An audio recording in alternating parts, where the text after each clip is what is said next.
Taxes, death, ex-Inter players scoring against Inter.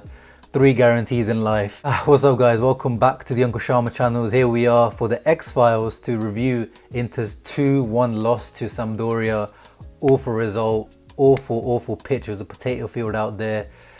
Awful ass pigeons out on the field, Pigeon FC. I'm not talking about the Nigerian language, the little annoying rats in the sky who were covering the pitch all over. I want to see the heat map for those pigeons because they were working harder than some of those players out there. But once again, atrocious first half performance from Inter.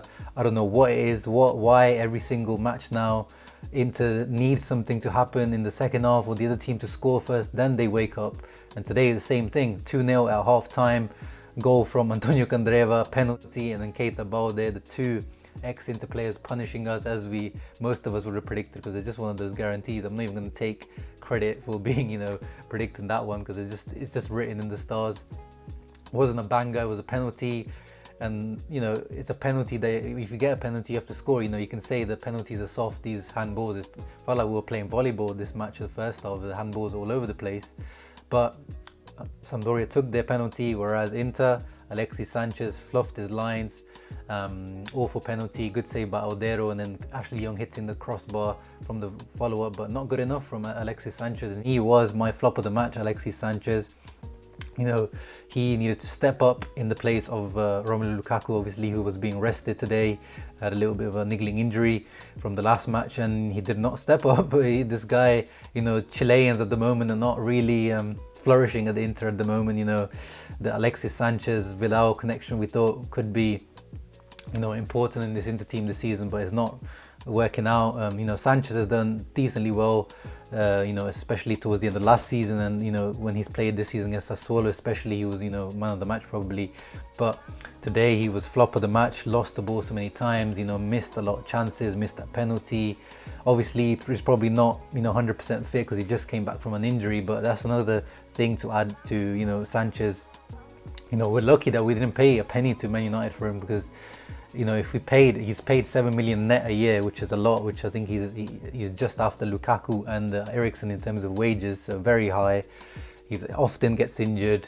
He doesn't have that pace, he doesn't add that goal. I've been saying this for a while actually, the goal threat from Alexis Sanchez is almost non-existent now. He had one decent shot in the first half where Odero saved it quite well, but he just doesn't, in that second striker position, he's not really a striker. When he moving back to the CAM position, when we play 3-4-1-2, when we're trying to chase a match, then he's very useful. When it comes to chance creation, he's definitely very useful still. But when it comes to adding a goal threat, especially when Lautaro Martinez, as me and Alex talked about, and as many of you guys know, the inconsistency of El Toro, it comes back to bite us. Especially in the absence of Lukaku, we need Lautaro to be the one to step up to the plate. He had chances once again today. He probably should have taken the penalty. Yes, he did miss the last penalty he took, but Sanchez, and someone tweeted it afterwards, and I realized that how bad Sanchez's penalty record is.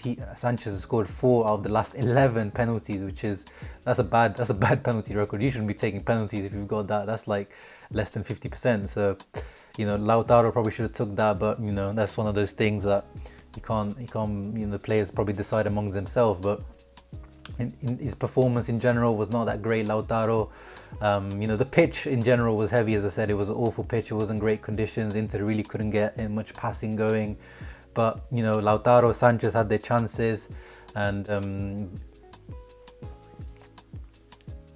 Inter had like 25 shots on goal compared to Sampdoria's 10. It's a story that we've heard many times this season.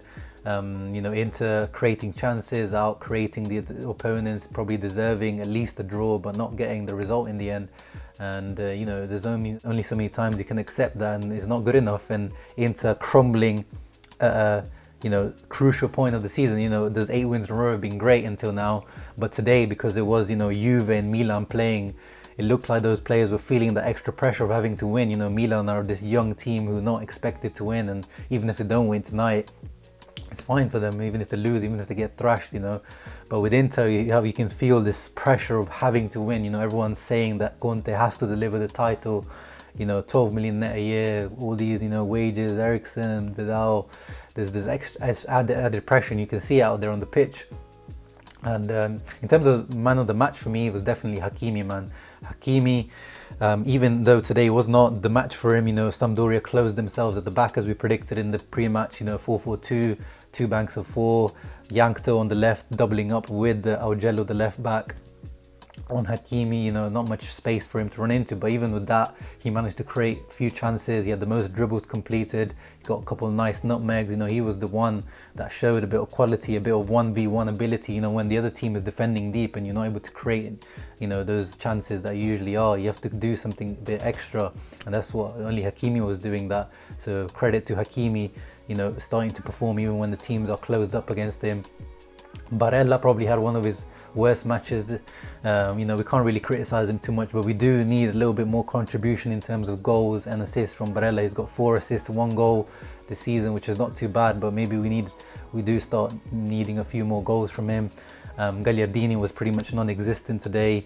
You know, nothing too bad, but not really, you know, adding the quality. Obviously, we know that he can't add that quality, but, you know, in terms of getting himself into the box, trying to, you know, get maybe some headers, you know, try to use his physicality, was not quite there.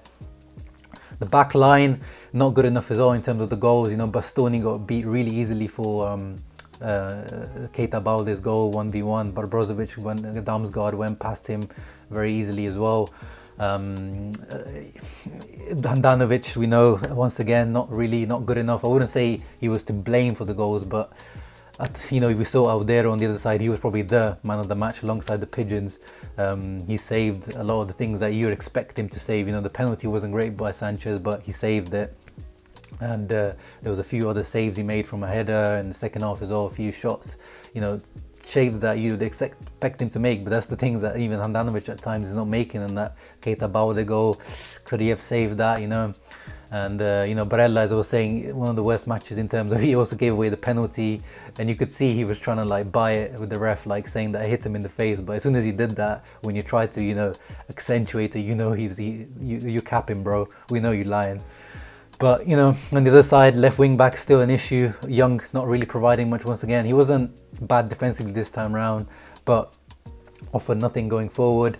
Perisic came on in the half time, was an instant impact. He created 2 or 3 chances. I was like, wow, Perisic really good. And then as the half went on, he got worse. You know, 2 or 3 crosses that went straight up, you know, into the stands. You know, probably was aiming for the Pigeons. So he kind of cancelled out the good effect that he had from the beginning. And yeah, it's just no one's really stand out apart from Hakimi to me. Not good enough, but we've got to keep going. You know, we've got the Coppa Italia, we've got Roma, and got Juventus after that. These are becoming now must-win matches because of this loss. Before it could have been like, okay, maybe you can get a draw out of those matches, but now that you lost this Sampdoria match, it means you have to win those matches. It puts extra pressure, but if you're going to go for the Scudetto, this is what you have to do. But hoping AC Milan Juve finish as a draw. Let's see how what happens here. You guys let me know your man of the matches, your flop of the match in the comments below. Your criticism of Conte, what he should have done, any substitutes. What did you make of Eriksen actually coming on? He had a free kick that hit the straight against the wall, but again, what can you expect from a guy when he's given like 15 minutes at the end, you know? But yeah, make sure to leave a thumbs up and subscribe. Forza Inter always, even when we lose or when we win. And yeah, I'll see you for the next one, guys. Ciao.